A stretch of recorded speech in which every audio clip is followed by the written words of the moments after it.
चलिए भाई। तो कल के सेशन में हम लोगों ने देखा कि भाई किसी क्लास का हम ऑब्जेक्ट कैसे बनाते हैं। और मेरी स्क्रीन आप लोगों को दिख रही है ना? हाँ जी। जी सर दिख रही जी है। सर दिख रही है। हाँ सर दिख रही है। तो कल हम लोगों ने ऑब्जेक्ट बनाना सीखा। और ऑब्जेक्ट का मतलब हमने अलग अलग मतलब तरह से अलग अलग पॉइंट ऑफ व्यू से इसका मतलब हमने सीखा। ऑब्जेक्ट का मतलब क्लास के पॉइंट ऑफ व्यू से, ठीक है। बाकी डेटा मेंबर फंक्शन, इन सारी चीज़ों के पॉइंट ऑफ व्यू से हमने सीखा। ओके। तो ये हमारी क्लास थी और हमने ये ऑब्जेक्ट बनाया था, है ना। तो पहला जो तरीका था ऑब्जेक्ट बनाने का वो एनोनिमस वाला तरीका था। एनोनिमस वाले तरीके में ऑब्जेक्ट जब हम बनाते हैं तो उसमें दिक्कत क्या होती है भाई? उसमें दिक्कत यही होती है कि कहीं ना कहीं इस ऑब्जेक्ट की रीयूजेबिलिटी पॉसिबल नहीं होती है। बार बार इस ऑब्जेक्ट को हम रीयूज नहीं कर सकते, है ना। तो आप लोगों ने देखा भी कि जैसे हमने ये ऑब्जेक्ट बना लिया था और उस पर एक बार में एक ही फंक्शन या एक ही डेटा असाइन कर पा रहे थे। अगर हमने कोई ऑब्जेक्ट ऐसा बना लिया जिस ऑब्जेक्ट की रेफरेंस आईडी को एक वेरिएबल में होल्ड कर लिया। अच्छा, यही वेरिएबल जो है ना आर, इसी को हम रेफरेंस वेरिएबल बोलते हैं। तो reference variable are those variable which hold the reference ID of current object. ये क्वेश्चन पूछा था इंटरव्यू में कि रेफरेंस आईडी और रेफरेंस वेरिएबल में डिफरेंस बताइए। तो जब भी किसी क्लास का ऑब्जेक्ट आप बनाते हो ना, तो मेमोरी में एक रेफरेंस आईडी बनती है। उस रेफरेंस आईडी को होल्ड करने वाला जो वेरिएबल है, that is called reference variable. So reference variable are those variable which hold the reference ID of current object. ठीक है, तो जो करंट ऑब्जेक्ट है उसकी रेफरेंस आईडी को होल्ड करने वाला ये वेरिएबल है। This is also called implicit pointer in Java. इसको आप इम्प्लिसिट पॉइंटर बोल सकते हो। ये आर जो वेरिएबल है ये इम्प्लिसिट पॉइंटर है। तो इस आर के पास किसकी आईडी होगी? इस न्यूली क्रिएटेड ऑब्जेक्ट की आईडी होगी। जो नया ऑब्जेक्ट ये बना है इसकी आईडी इस आर वेरिएबल के पास होगा, ठीक है। अब इस आर वेरिएबल पे जो भी आपको डेटा कॉल करना है, जो भी आपको फंक्शन कॉल करना है, सब कर सकते हो। जैसे आर डॉट नेम, आप इस पे dot name is equal to करके इस पे नाम असाइन कर सकते हो। लेट्स से मैंने नाम दे दिया सूर्या। फिर आर डॉट मोबाइल इस पे असाइन कर सकते हो।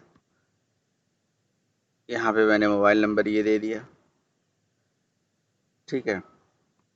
फिर R dot age is equals to something, R dot I D is equals to something, इस तरह से।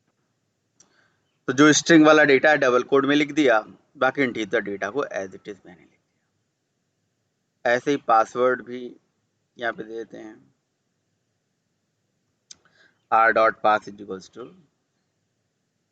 इस तरह से इस पर्टिकुलर ऑब्जेक्ट के इस मेमोरी एड्रेस पे ये डेटा असाइन हो गया। और इस तरह से आर डॉट, अगर हम इसकी प्रोफाइल को व्यू कराएंगे तो इसकी प्रोफाइल पे ये डेटा दिख जाने वाला है,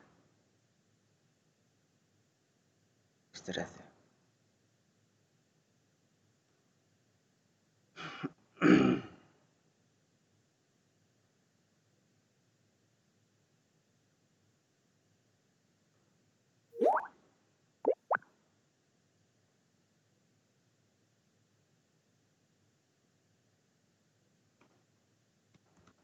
जावा सी यूजर लॉगिन डॉट जावा, यहाँ पे मैंने सेमीकोलन नहीं लगाया, ठीक है। कंपाइल कर लेते हैं,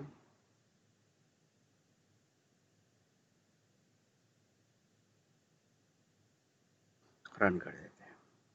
तो इस तरह से इस यूजर के लिए ये डेटा मैंने सेट कर दिया, देखिए।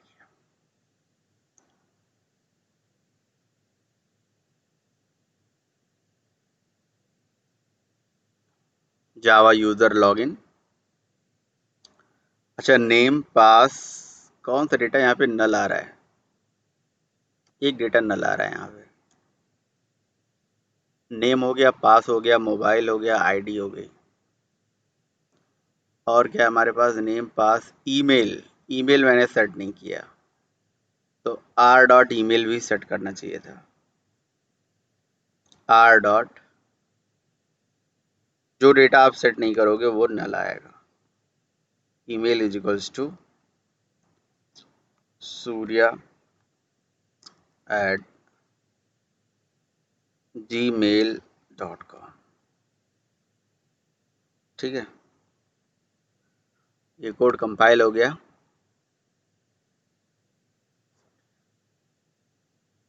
और अगेन डिटेल आ गई। तो इस तरह से हमने एक ऑब्जेक्ट बनाया, उसकी रेफरेंस आईडी ली, और उसकी रेफरेंस आईडी का को एक रेफरेंस वेरिएबल में होल्ड कर लिया, और उस रेफरेंस वेरिएबल पे हमने ये डेटा असाइन कर लिया 1 बाय 1। अब हम ऑब्जेक्ट दूसरे स्टेप में बना सकते हैं। लेट्स से मैंने ऑब्जेक्ट एक दूसरा क्रिएट कर लिया, जिसका नाम R1 रख दिया। तो ये बिल्कुल एक नया ऑब्जेक्ट है, फ्रेश ऑब्जेक्ट है। पहले ऊपर के दो अलग ऑब्जेक्ट्स थे, ये बिल्कुल अलग ऑब्जेक्ट। ऐसा भी कर सकते हैं कि हम ऐसे लिख सकते हैं, user R1 is equals to new user login. दो स्टेप का प्रोसेस भी इसे बना सकते हैं, कोई दिक्कत नहीं है। दो स्टेप का प्रोसेस ये बन सकता है, मतलब ऐसे, राइट। अब जब हम इस पे इंफॉर्मेशन व्यू कराएंगे तो यहाँ पे अगेन कुछ भी नहीं होगा, क्योंकि ये ऑब्जेक्ट जो बनी है ये फ्रेश ऑब्जेक्ट है। इस पे अब डिफॉल्ट वैल्यूज आएंगे, क्योंकि ये नया ऑब्जेक्ट है। देखिए, हर ऑब्जेक्ट के लिए इस इंस्टेंस वेरिएबल को अलग अलग मेमोरी मिलती है, क्योंकि यार जाहिर सी बात है, जितने भी यूजर्स हैं, चाहे हम हैं, आप हैं, एक सूर्या यूजर है तो वो अलग यूजर है ना।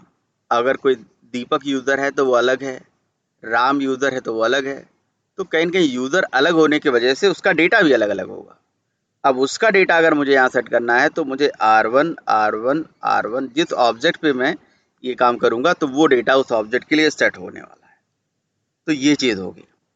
ऐसा नहीं कि एक बार एक ऑब्जेक्ट पे डेटा सेट कर दिया तो वो सबके लिए कॉमन हो जाएगा, नहीं, ऐसा नहीं। तो मैंने यहाँ पे लिख दिया राम, उसका पासवर्ड ले लिया अलग, और यहाँ पे ले लिया ram@gmail.com। मोबाइल नंबर भी थोड़ा अलग ले लिया, एज में डेटा अलग असाइन कर दी, आईडी अलग ले लिया। तो अब ये जो डेटा होगा ये इस पे सेट हो जाएगा, बट अभी प्रिंट नहीं होगा। जब आप इस पे ये मेथड चलाओगे अगेन, तब ये प्रिंट करके दिखाएगा। शुरू में डिफॉल्ट वैल्यू दिखाएगा, देन ये डेटा इस पे सेट हो जाएगा। ठीक है, तो इस तरह से आप प्रोग्रामिंग में क्या कर सकते हो, पहले आप मतलब ऑब्जेक्टिव डिसाइड करिए, उस ऑब्जेक्टिव का डेटा लिखिए, फिर उसका फंक्शनैलिटी लिखिए, उस डेटा फंक्शन को कैटेगराइज करने के लिए क्लास बनाइए, और उस क्लास का इंस्टेंस क्रिएट करिए, यानी कि ऑब्जेक्ट बनाइए, सो दैट उस क्लास का एक फिजिकल एग्जिस्टेंस मेमोरी में आ पाए। मतलब क्लास का इंस्टेंसिएशन करिए, क्लास का ऑब्जेक्ट बनाइए।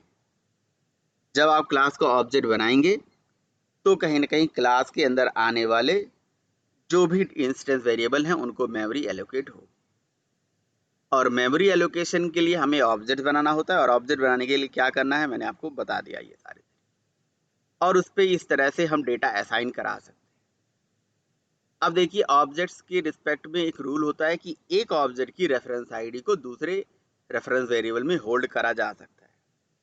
मतलब कहने का ये है, अगर मैं केवल लिखता हूँ R2 ऐसे करके user login and R2 variable बनाता हूँ, तो क्या ये ऑब्जेक्ट माना जाएगा? नहीं, it is only reference variable, not object. तो अगर कई बार ऐसा होता है, क्वेश्चन पूछा आता है इंटरव्यू में कि ये बताओ कि इस प्रोग्राम में कितने ऑब्जेक्ट्स बने हैं, कितने रेफरेंस वेरिएबल हैं।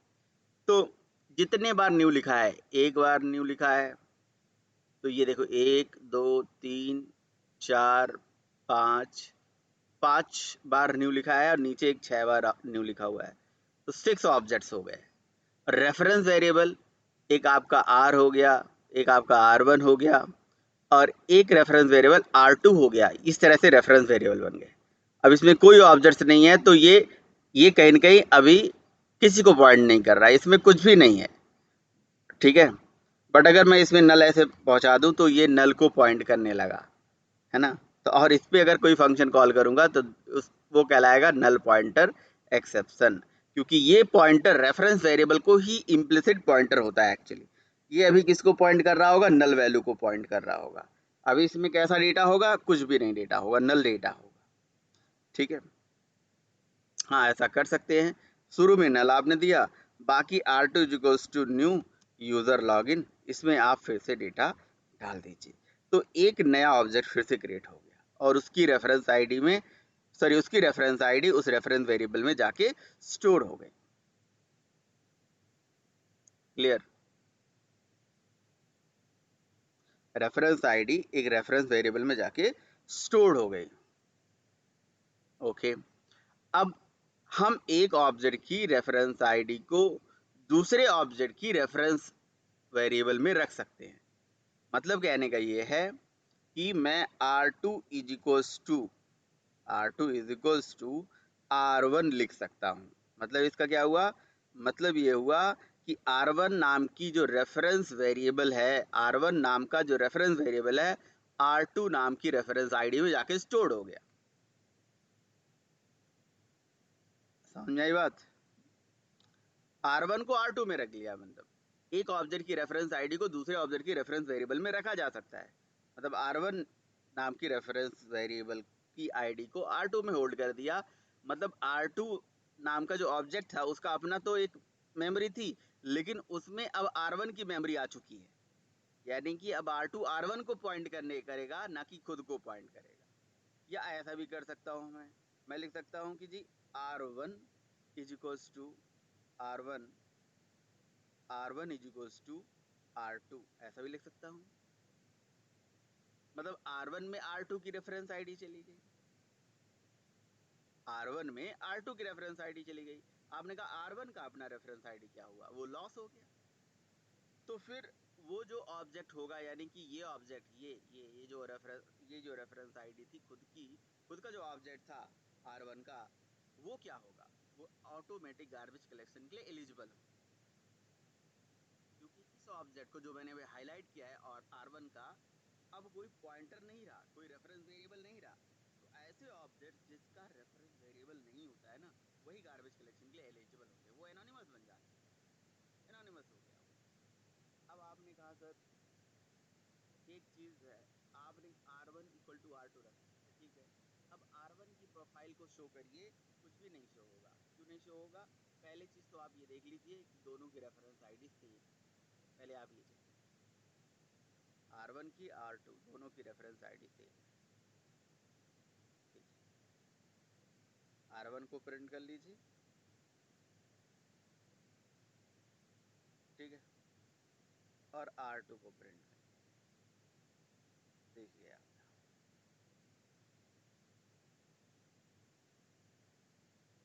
ये देखिए सेम रेफरेंस आईडी है, डिट्टो एकदम बिल्कुल सेम। चाहे वो R1 है चाहे R2 है, दोनों की रेफरेंस आईडी सेम।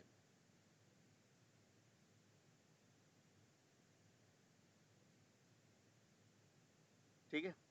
अब अगर आप R1 पे कोई भी फंक्शनलिटी परफॉर्म करोगे, जैसे मैंने R1.view प्रोफाइल किया, तो अभी कुछ भी डेटा नहीं दिखने वाला है। क्यों नहीं दिखने वाला है? क्योंकि R1 R2 को पॉइंट करने लगा, एक न्यूली क्रिएटेड ऑब्जेक्ट को पॉइंट करने लगा, और उस न्यूली क्रिएटेड ऑब्जेक्ट पे कोई डेटा नहीं सेट है। देखिए डेटा भी क्या है? नल है।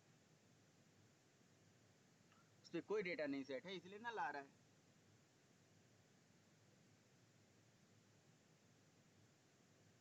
तो इस तरह से किसी क्लास का ऑब्जेक्ट बनाया जा सकता है, रेफरेंस आईडी बनाया जा सकता है। एक ऑब्जेक्ट की रेफरेंस आईडी को दूसरे क्लास ऑब्जेक्ट की रेफरेंस वेरिएबल में होल्ड करा जा सकता है। तो यहाँ पे क्लास और object, reference ID, reference variable, इन सारी चीज़ों का मतलब है।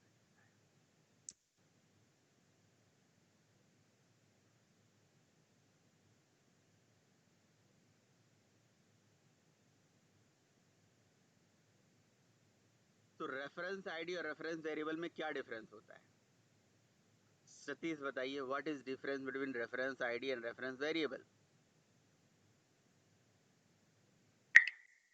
सर रेफरेंस आईडी किसी ऑब्जेक्ट का लोकेशन होता है, और जो रेफरेंस आईडी होती है उस लोकेशन का नाम होता है सर, रेफरेंस आईडी। तो रेफरेंस वेरिएबल हाँ, जो रेफरेंस आईडी का नाम होता है उसे हम मतलब रेफरेंस वेरिएबल बोलते हैं, और जो मतलब उसका लोकेशन होता है मेमोरी का उसे हम रेफरेंस आईडी बोलते हैं, ऑब्जेक्ट का लोकेशन। रेफरेंस ऑब्जेक्ट का लोकेशन तो रेफरेंस आईडी हो गई, बट रेफरेंस वेरिएबल हाँ कैसे सर। बोलेंगे? What is reference variable? Sir name of memory उसका ID sir, object ID, reference ID का तो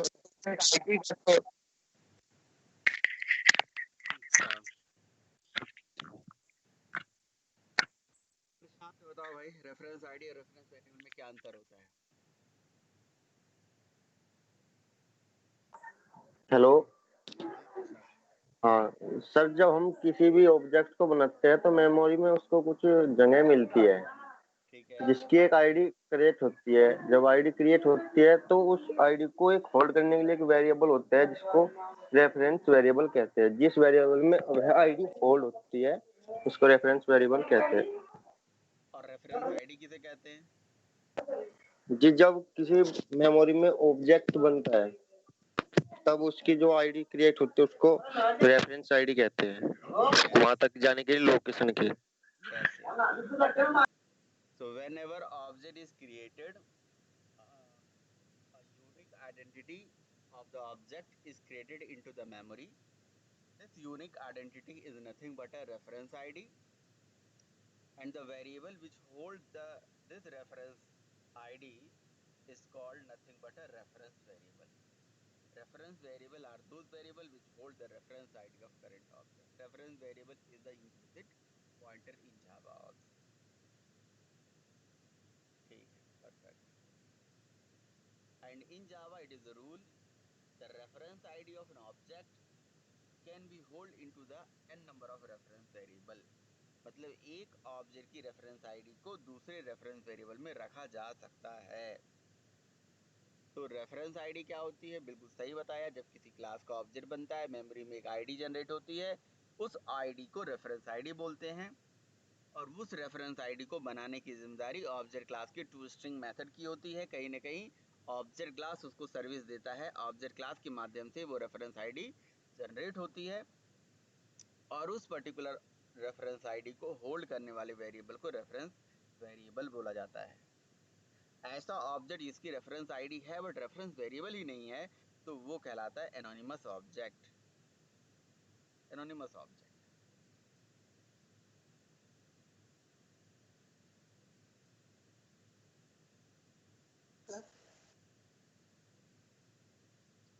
बताइए भाई। सर मैं ये पूछ रहा था कि जैसे मान के चलिए कि हम एक ऑब्जेक्ट क्रिएट करते हैं, ओके, तो उसमें क्या होता है, हम न्यू कीवर्ड के साथ में जो भी कंस्ट्रक्टर नेम वो लिखते हैं, और फिर उसके बाद में जो रेफरेंस मतलब क्लास के उससे उसको होल्ड करते हैं रेफरेंस वेरिएबल के। तो सर यहाँ पे जो कंस्ट्रक्टर होगा कुछ तो रिटर्न करता होगा तभी तो वहाँ पे होल्ड होता है, ये सीन कैसे मतलब होता है, ये नहीं समझ।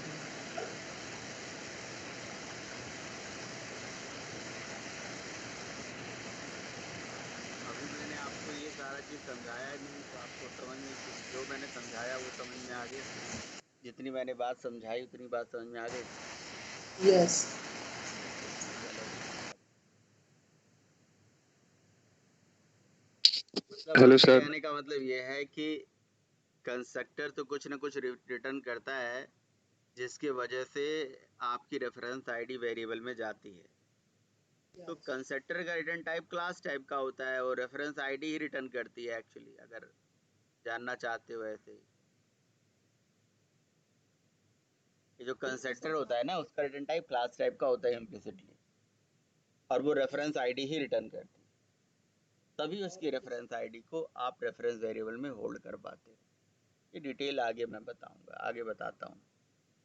बट कंस्ट्रक्टर का रिटर्न टाइप क्लास टाइप का होता है, और तभी वो रेफरेंस आईडी रिटर्न करती है और रेफरेंस आईडी को रेफरेंस वेरिएबल में हम रख पाते हैं। ऐसा चीज़ है।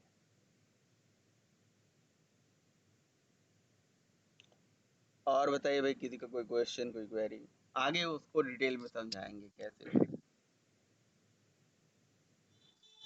Hello sir. हाँ जी, हाँ जी। सर कुछ भी प्रोग्राम समझ में नहीं आ रहा है इस लाइन में जो आप प्रिंट कर रहे हैं सर। जैसे प्रोफाइल हो गया, वेरिएबल एक आर है सर, आर में इतनी सारी वैल्यू कैसे असाइन हो जा रही हैं सर? वेरिएबल में तो एक वैल्यू असाइन होती है सर।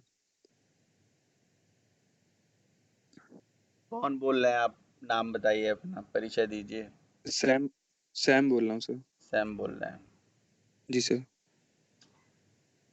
ओके। कल जो मैंने बोला था प्रोग्राम बनाने के लिए, बनाया था आपने? जी सर बनाए थे, लेकिन समझ में नहीं आया सर। लास्ट वाला जो प्रिंट कर रहे थे वो समझ में नहीं आ रहा था। वो जैसे आर डॉट एन लिख नेम लिख रहे थे तो समझ में नहीं आ रहा था आर डॉट नेम लिखना क्यों है सर वो। कल जो मैंने आप लोग कल जो क्लास ली, कल की जो क्लास ली, आपको समझ में आया था? जी सर, लास्ट वाला समझ में नहीं आया तो उस टाइम नेट चला गया था, फिर सर मैं बोल ही नहीं पाया कुछ।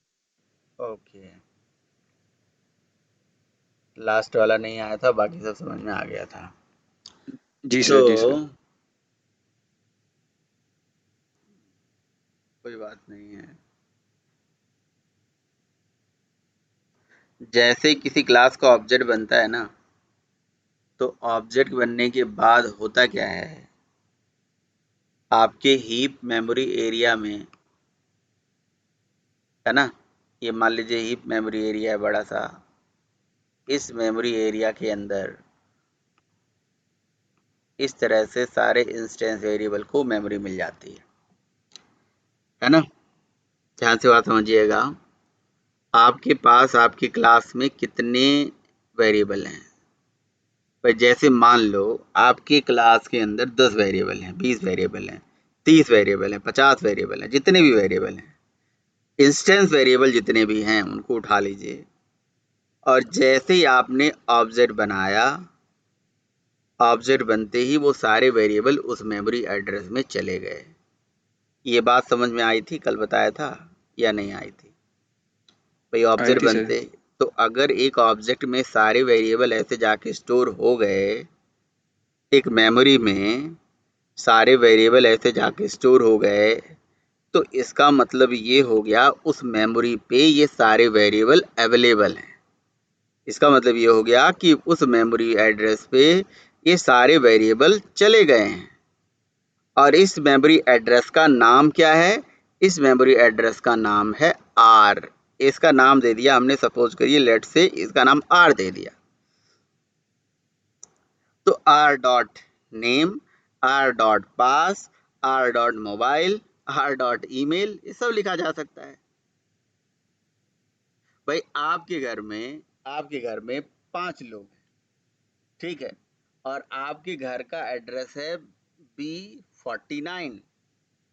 तो हम लिखेंगे B49 dot Sam, B49 dot Suresh, B49 dot Surya, B49 dot XYZ, कुछ भी। तो इसका मतलब उसी एड्रेस पे हम डॉट लगा लगा के अलग अलग लोगों को बुला रहे हैं। एक घर में 4 लोग होते हैं ना, तो आर जो है वो उस पूरे होल मेमोरी का एड्रेस है, पूरे ऑब्जेक्ट का रेफरेंस, तो पूरे ऑब्जेक्ट का एक नाम है ना। और उस ऑब्जेक्ट पे हम एक एक करके डेटा रेफर कर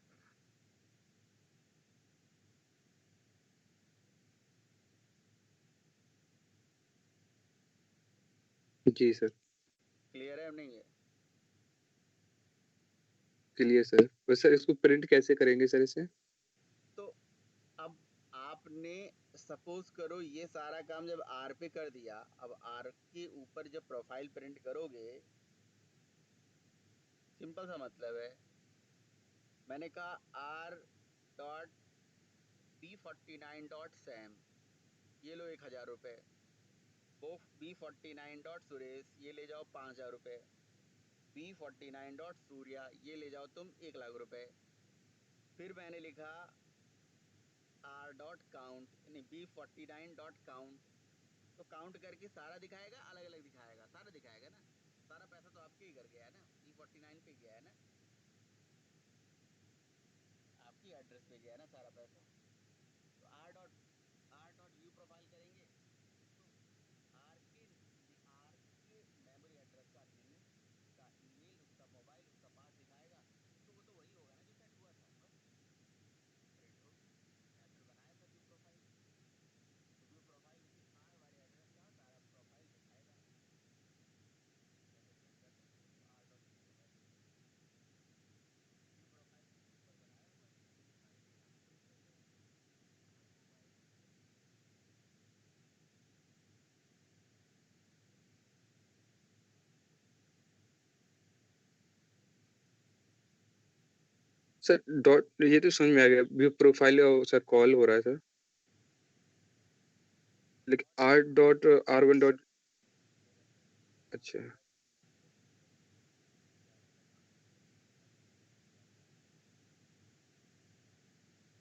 ओके सर। ये मेमोरी एड्रेस पे ले जाने का काम कर रहा है, वहाँ पे पहुँचा रहा है।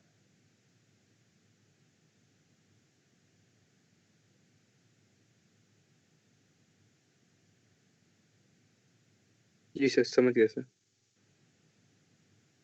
बहुत अच्छी बात है, वेरी गुड। और किसी को कोई क्वेश्चन कोई क्वेरी? No sir.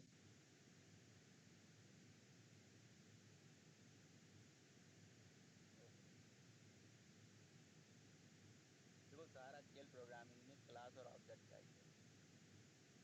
अभी तक का जो क्लास मैंने पढ़ाया, क्लास बनाना और ऑब्जेक्ट बनाना, अब अगर आपको समझ में आ गया होगा तो समझ लो कि 50% का ऊप्स का कंसेप्ट आपका क्लियर हो गया, मतलब बेस आपका क्लियर हो गया। कहने का मतलब ये है, क्लास और ऑब्जेक्ट को 2-3 दिन से हम पढ़ रहे हैं, आप देख भी पा रहे हो। ऊप्स हमने स्टार्ट किया था मंडे को, आज वेडनेसडे है एक तरह से, जिसमें ऑब्जेक्ट और क्लास के ही बारे में पढ़ाया जा रहा है अभी भी। ऑब्जेक्ट, क्लास, कंस्ट्रक्टर, अभी कंस्ट्रक्टर तो और आएगा।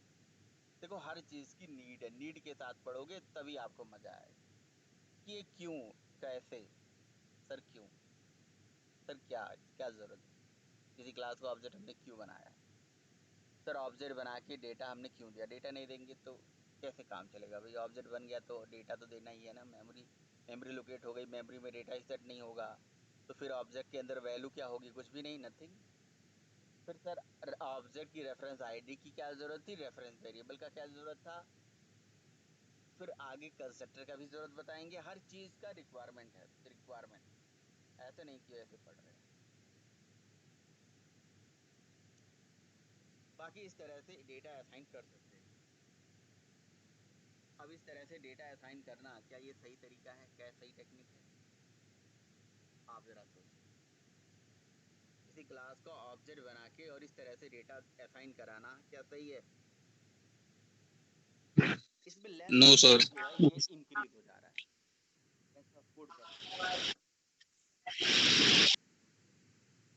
हम प्रोग्राम के लेंथ को ना रिड्यूस कर सकते हैं, कम कर सकते हैं। प्रोग्राम के लेंथ कोड को हम घटा सकते हैं। कैसे घटा सकते हैं? ये जो इस ऑब्जेक्ट पे, न्यूली क्रिएटेड ऑब्जेक्ट पे ये डॉट लगा लगा के ये डेटा असाइन हमने किया है ना, object dot dot dot dot लगा के डेटा असाइन किया है। इस ऑब्जेक्ट, किसी भी ऑब्जेक्ट पे इस तरह से डेटा को असाइनिंग का काम जो है ये हम शॉर्ट कर सकते हैं, ये छोटा कर सकते हैं और काम को आसान कर सकते हैं। वो मैंने आपसे बोला था करने के लिए बस। तो एक तो तरीका ये हो गया है ना, तो ये मैं आपसे बोला था आप लोग करिएगा, फिलहाल मैंने ये भेज दिया ये प्रोग्राम, है ना। अब देखिए दूसरा चीज़ क्या है कि आप किसी भी ऑब्जेक्ट पे डेटा असाइनिंग के लिए क्या और तरीका फॉलो कर सकते हैं। डॉट लगा लगा के डेटा मतलब असाइन करना is not a good thing. Code बढ़ेगा, लाइन बढ़ेगी, तो आप क्या कर सकते हो, किसी भी ऑब्जेक्ट को क्रिएट करिए और रेफरेंस वेरिएबल वाला ऑब्जेक्ट बनाना चाहिए। ऑब्जेक्ट बनाइए, रेफरेंस आईडी रखिए, रेफरेंस आईडी को रेफरेंस वेरिएबल में होल्ड कर लीजिए, फिर कोई मेथड क्रिएट कर लीजिए। लेट से मैंने मेथड क्रिएट कर दिया वाइड सेट डेटा, है ना, ये मेथड बना दिया किसी यूज़र का डेटा सेट करने, और यहाँ पे डेटा सेट का लॉजिक लिखा। तो मुझे अब बार बार कोई डॉट नहीं लगाना पड़ेगा, ठीक है। ये मेथड के अंदर हमने क्या कर दिया, नेम का डेटा, पासवर्ड का डेटा, है ना, आपकी मोबाइल का डेटा, ईमेल और इंटीज मतलब एज और आईडी, ये सारा डेटा जो है यहाँ पे सेट कर दिया।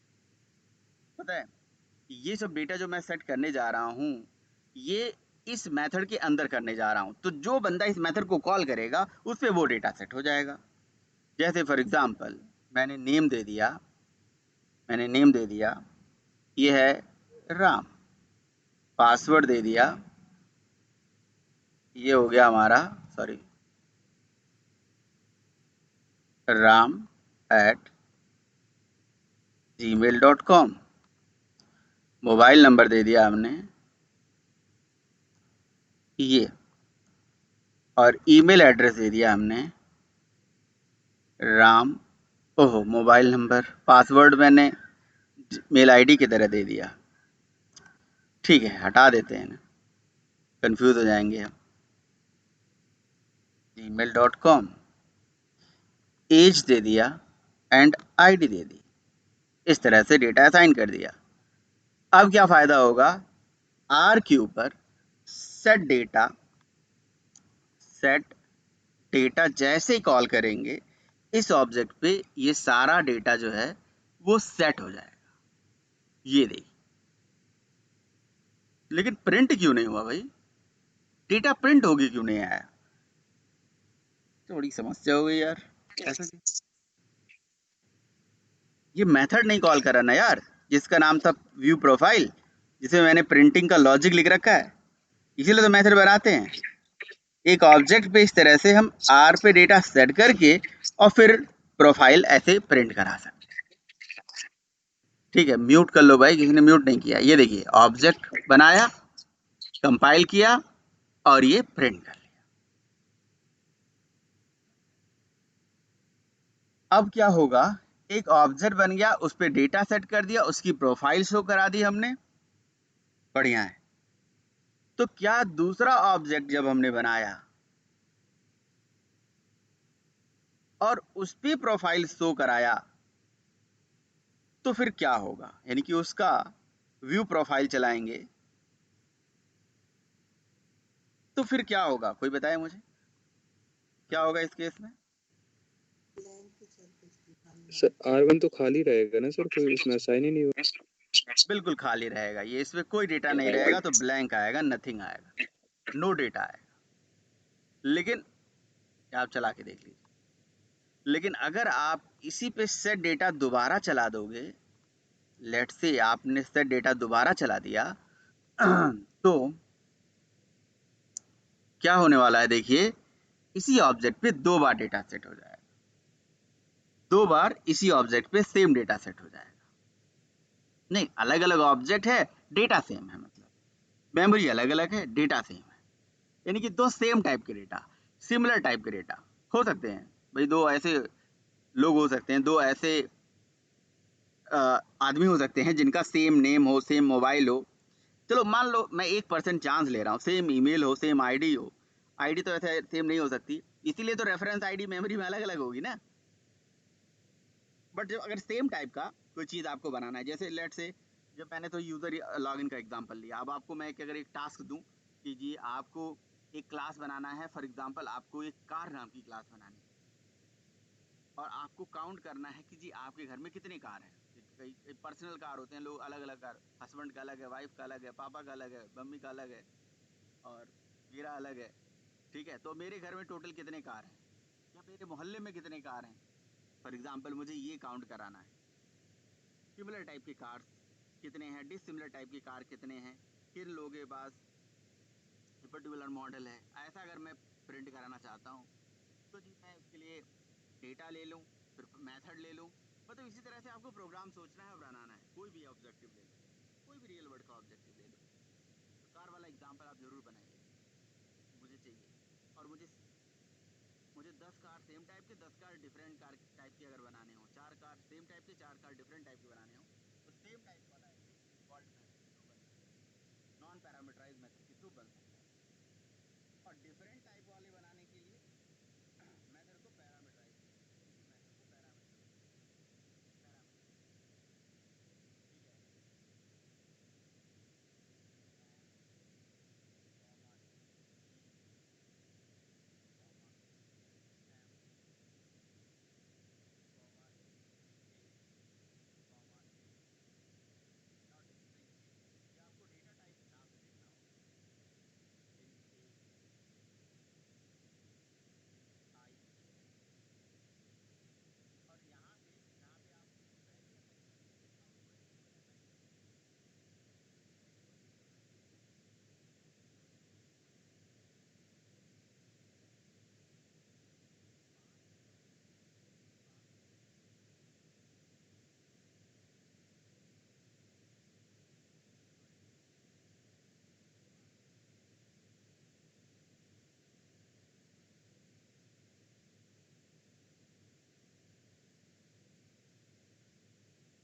यहाँ से इसका यहाँ पे डिफॉल्ट वैल्यू है, और यहाँ पे डिफॉल्ट वैल्यू है। तो ये डिफॉल्ट पैरामीटर है, ये डिफॉल्ट पैरामीटर है, ये डिफॉल्ट पैरामीटर है, ये डिफॉल्ट पैरामीटर है, ये डिफॉल्ट पैरामीटर है, ये पैरामीटर है, यहाँ तक डिफॉल्ट है। अब ये पैरामीटर है, ये वेरिएबल है, और यहाँ पे ऑब्जेक्ट है, और इस वैल्यू में यहाँ पे पैरामीटर है, पैरामीटर है, और यहाँ पे जो वैल्यू है यहाँ पे डिफ़ॉल्ट है, डिफ़ॉल्ट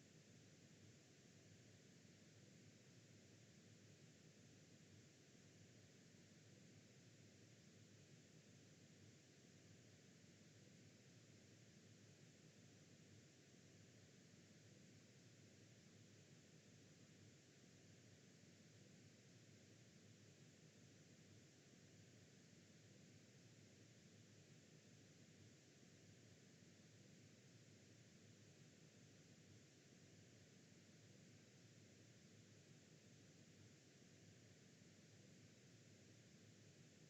पैरामीटर है, यहाँ पे ऑब्जेक्ट है। सर पैरामीटर में यहाँ पे ये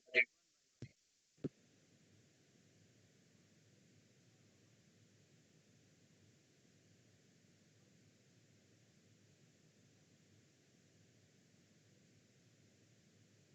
है हमारे पास एन एम एन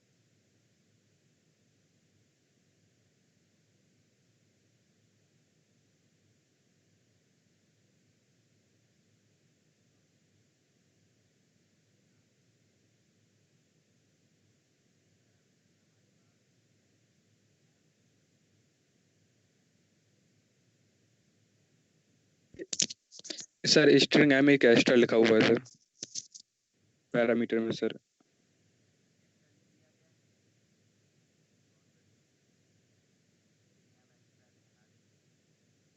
है, got it. String M extra है तो हटा देंगे, ऐसा कैसे हो जाएगा? ये लीजिए कंपाइल हो गया और रन कीजिए, बस। और इस तरह से ऑब्जेक्ट बना सकते हैं डेटा। यहाँ तक अगर आपको चीज़ें समझ में आ रही हैं तो बहुत अच्छी बात है। और मैं बताऊं किसको नहीं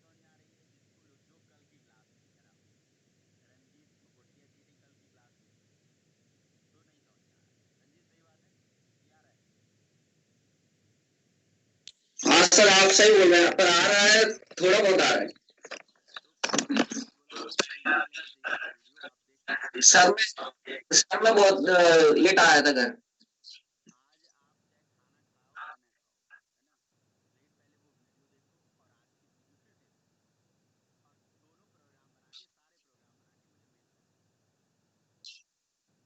जी सर।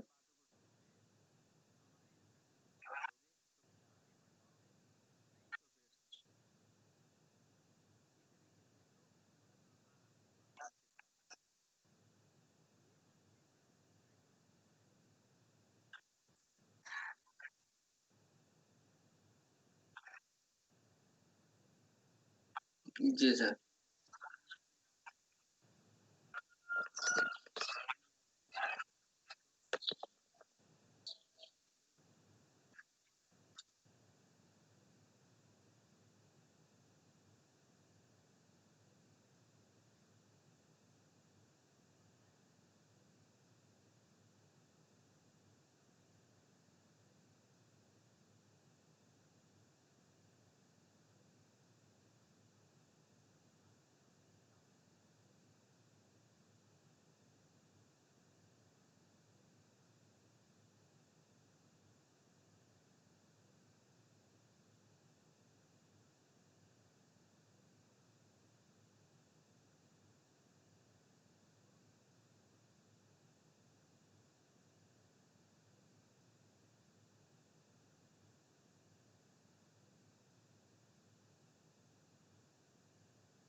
तो सर मेरे को एक डाउट है सर यहाँ पे।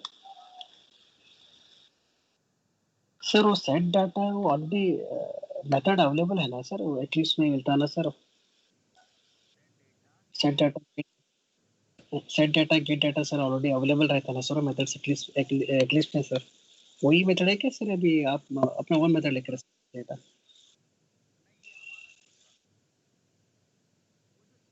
Okay.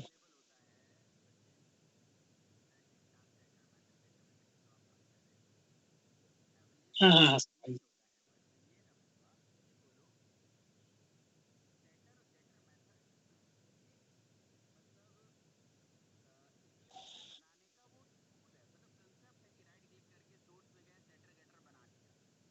Yes sir yes sir.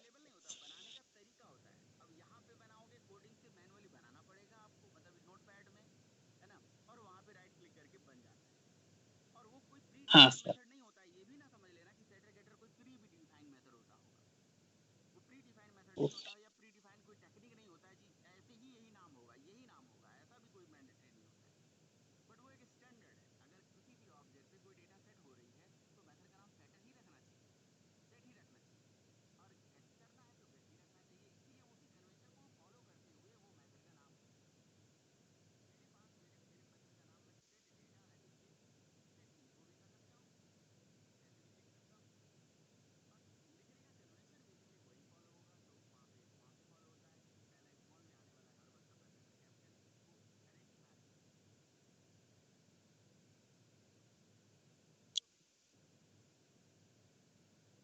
ठीक है सर, ठीक है। हाँ सर।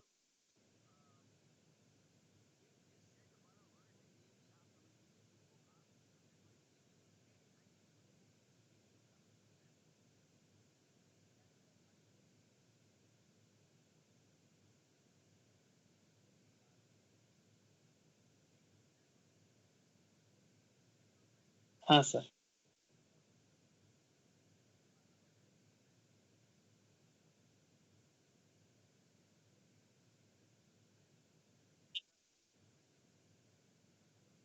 हाँ सर।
और मैं आपको बता दूं, अभी पिछले बैच में भी मैंने ये बात बताई थी कि भाई जैसे लोग मेरे से कहते हैं कि सर मेरे सर लॉजिक नहीं लगा पाता, सर मुझे लॉजिकली स्ट्रांग बनना है। ये लोग ये भी बोलते हैं, सर मुझे लॉजिकली स्ट्रांग बनना है, कैसे करूं?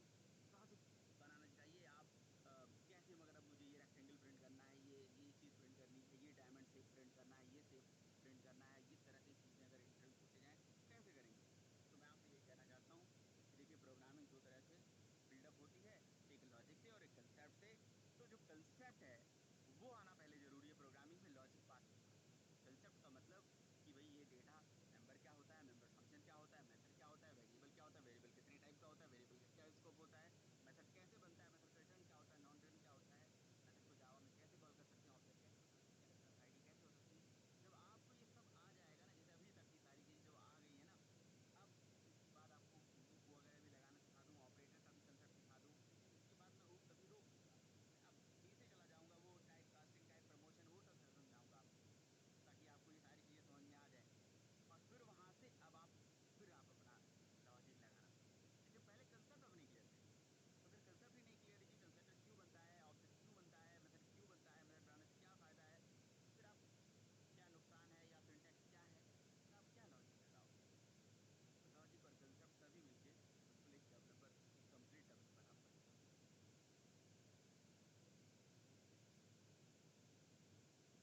ओके, तो तो ये मेथड से डेटा को सेट करने से क्या दिक्कत आ रही है, कोई मुझे बताएगा? कि अगर हम मेथड के थ्रू डेटा सेट कर रहे हैं, डेटा असाइन कर रहे हैं, तो क्या समस्या है? वो डॉट लगा के कर रहे हैं इसमें समस्या बहुत सारा है। हाँ जी, सर यहाँ पे मेथड को हम स्ट्रिक्टली कॉल कर रहे हैं। मेथड को कॉल कर देते रहे, डेटा सेट हो जा रहा है। बट मेथड के थ्रू डेटा सेट करने में कोई दिक्कत है क्या?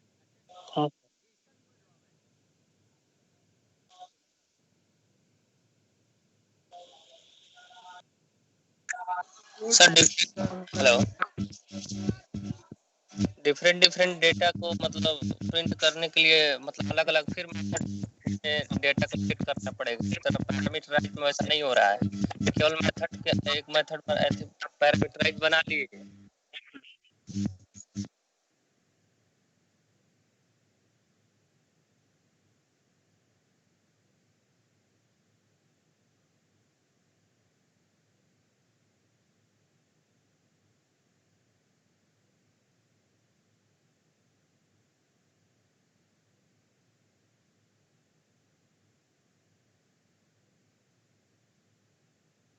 ड्रॉबैक सर ये है कि मतलब इसको जैसे हम सेट डेटा करते हैं तो बार बार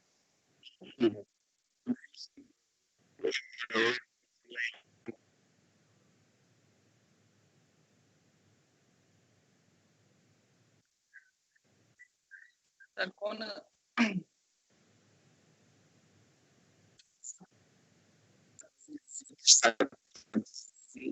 सर कौन स्ट्रक्चर लेना है इसमें चलो टाइप करके बोल दो, टाइप करके बोल दोगे तो वही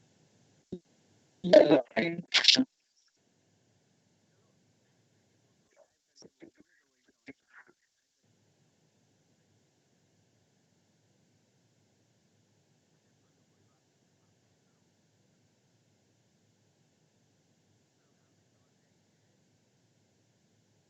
यूज़र है, जैसे आप हो, मैं हूँ, कोई भी है, तो मैं वेब में भेज रहा हूँ इमेज, वेबसाइट में है, तो आपको मेमोरी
कंस्ट्रक्टर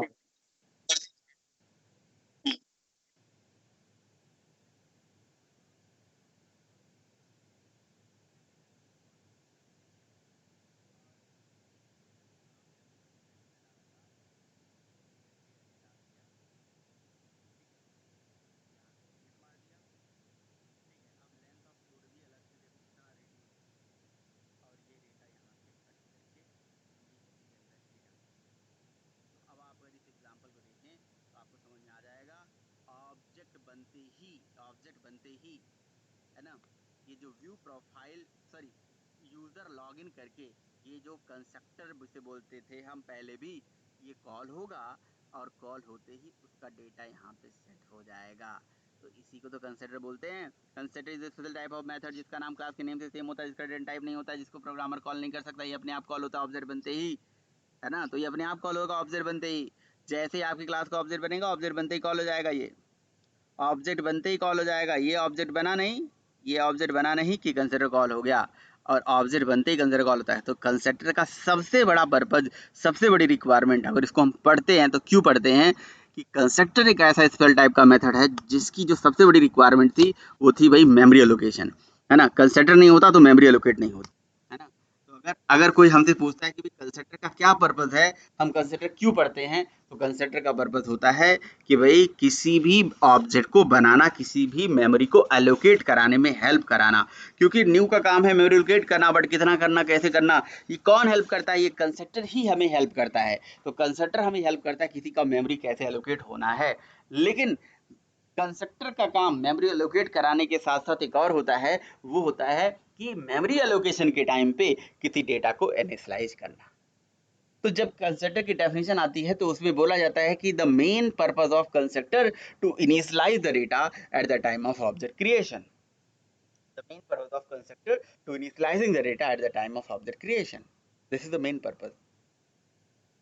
एंड ऑब्जेक्ट बनाना भी, तो कंस्ट्रक्टर से ये प्रॉब्लम सॉल्व होगी। कंस्ट्रक्टर में भी दो तरह से पैरामीटराइज, नॉन पैरामीटराइज होते हैं, जैसे मेथड भी होते हैं। तो मेथड और कंस्ट्रक्टर में ये डिफरेंस है, मेथड चलता है ऑब्जेक्ट बनने के बाद और कंस्ट्रक्टर चलता है ऑब्जेक्ट बनते ही, है ना। मेथड कंस्ट्रक्टर के बाद चल रहा था और कंस्ट्रक्टर चलता है ऑब्जेक्ट बनते ही, और हमें चाहिए ही था कि ऐसा कोई मेथड हो जो ऑब्जेक्ट बनते ही चल जाए। तो कोई यूजर आया, ऑब्जेक्ट बना, साइन अप हुआ, तुरंत उसका डेटा सेट, तुरंत उसके अंदर लॉजिक लिख दिए, डेटा सेट हो जाएगा। कंस्ट्रक्टर एक स्पेशल टाइप का ऐसा मेथड है जो ऑब्जेक्ट बनते ही चलता है, ऑब्जेक्ट बनते ही डेटा सेट कर देता है।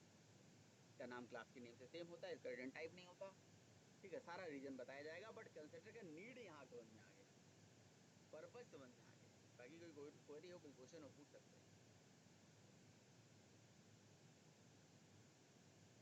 सर एक कंस्ट्रक्टर सर दो नाम से हो सकते हैं सर, जैसे एक नॉन पैरामीटराइज है, एक पैरामीटराइज है सर।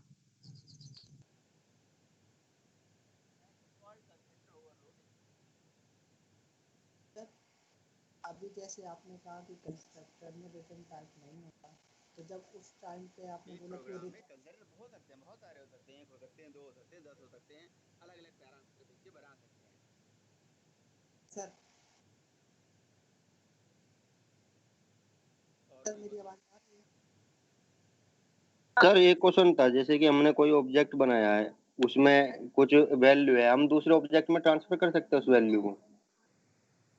ऑब्जेक्ट की वैल्यू को दूसरे ऑब्जेक्ट में एक ऑब्जेक्ट की वैल्यू को दूसरे ऑब्जेक्ट में ट्रांसफर करने के लिए रेफरेंस वेरिएबल को उठा के पहुंचा दो उस तक, बिल्कुल कर सकते हैं। अभी आपको जैसे सर ये जो बैंक वाले ट्रांसफर करते हैं ऐसे ही है, हाँ, मैं से कहना चाह रहा हूँ।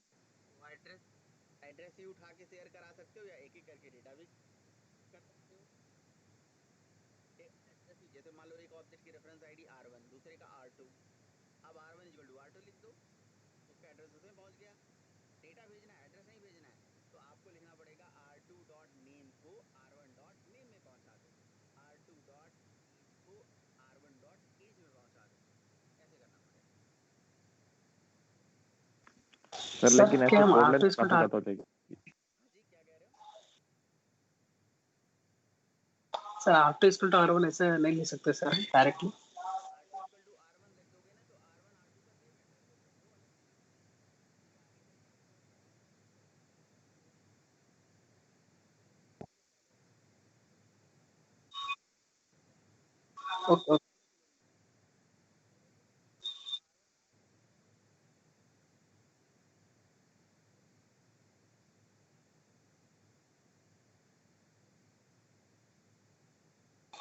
ठीक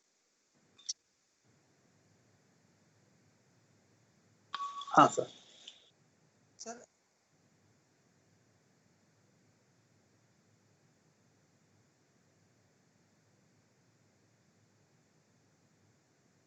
ओनली नेम असाइन हो जाएगा सर, वो बाकी का डिफरेंट रहेगा।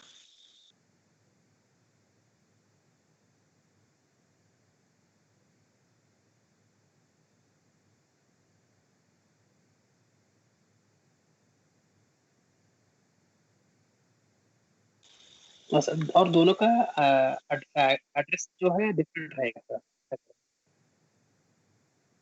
ठीक है सर। सर अभी यस सर, जैसे सर आपने राइट। सर जैसे अभी आपने बोला कंस्ट्रक्टर कोई रिटर्न टाइप नहीं हुआ, तो फिर जब ऑब्जेक्ट क्रिएट करते तो वहाँ पे रिटर्न टाइप कैसे आता, रिटर्न कैसे होता?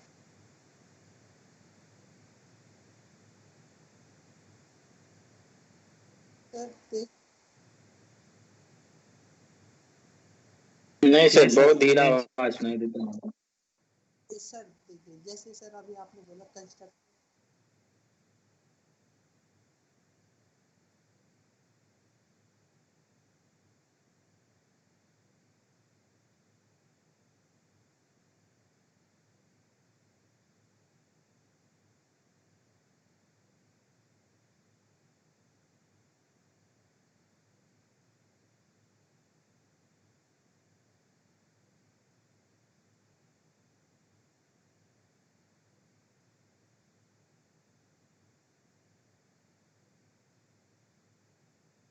क्या कह रहे आ हो रहा सर? सर।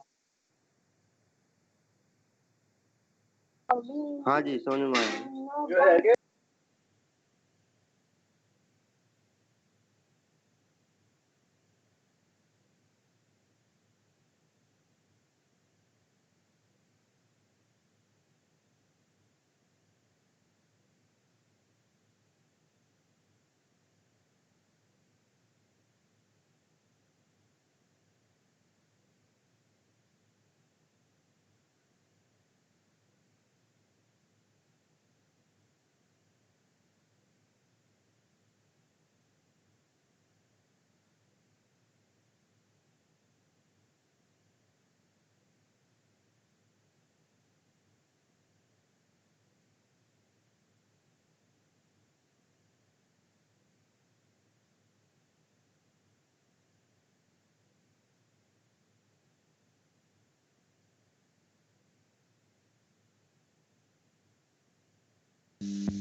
जी सर।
सर थोड़ा डॉट Yes, ऑपरेटर so समझा सर।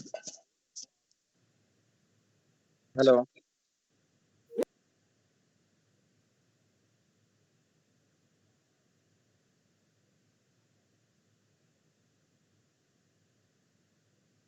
सर लास्ट वाले जो लाइन आपने लिखे थे सर उसको इस बार एक्सप्लेन कर दीजिए सर, समझ नहीं आया।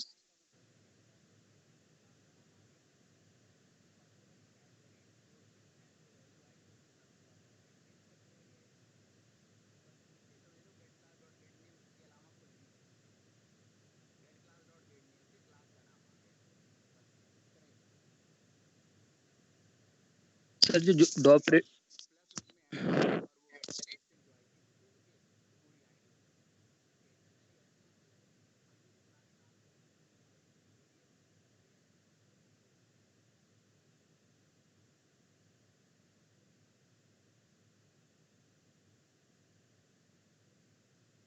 सर जो डॉट ऑपरेटर है सर जोड़ने का काम करता है दो चीजों को।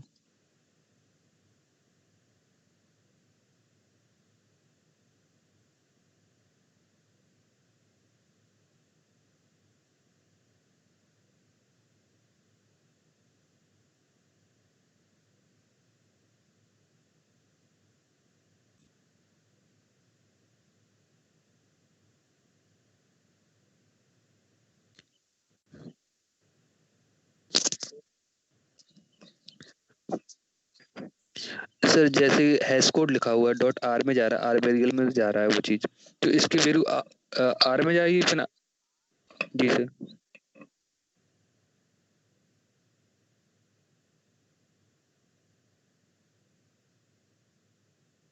मतलब जी सर।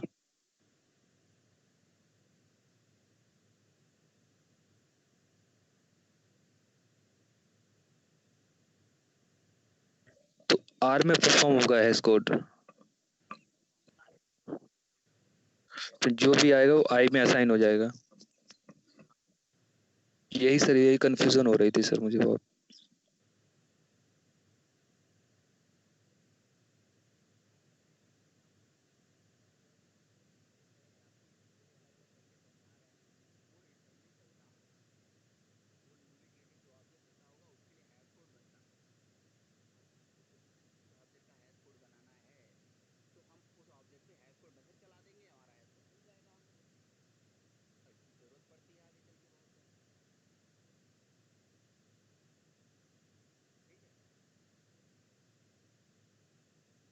सर आपने कुछ टोस्टिंग मेथड के बारे में बोला सर, मुझे कुछ समझ में नहीं आया सर उसके बारे में। टोस्टिंग मेथड, टोस्टिंग है तो इंटरेस्टिंग।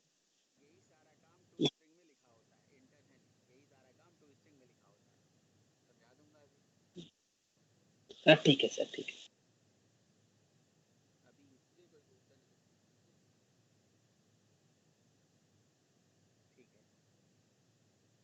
तो इसे कॉपी कर लिया,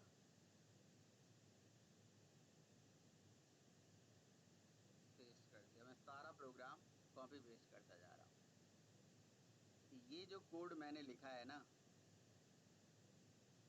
यहाँ पे आप लिखिए पब्लिक स्ट्रिंग और मेथड का नाम है टू स्ट्रिंग। ये टू स्ट्रिंग मेथड कल मैंने दिखाया था, ऑब्जेक्ट क्लास के अंदर है।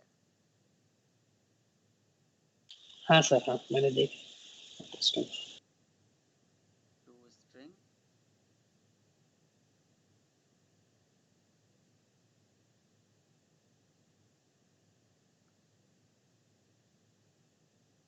हाँ सर, यही पूरा काम टोस्टिंग में रखा था sir. Okay, fine sir. Yes.